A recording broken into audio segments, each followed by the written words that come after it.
Hey guys, how are you all doing today? Quick and easy baby food to make.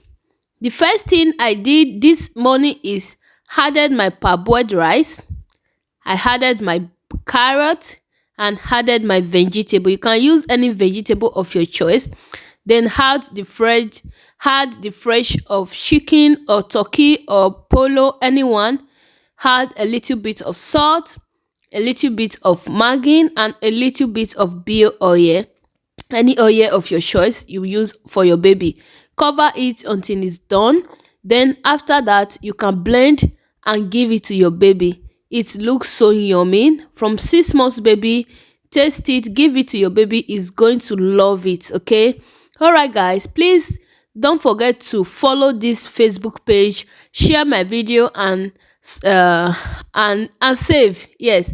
Bye, guys. I'm going to be seeing you all on my next video.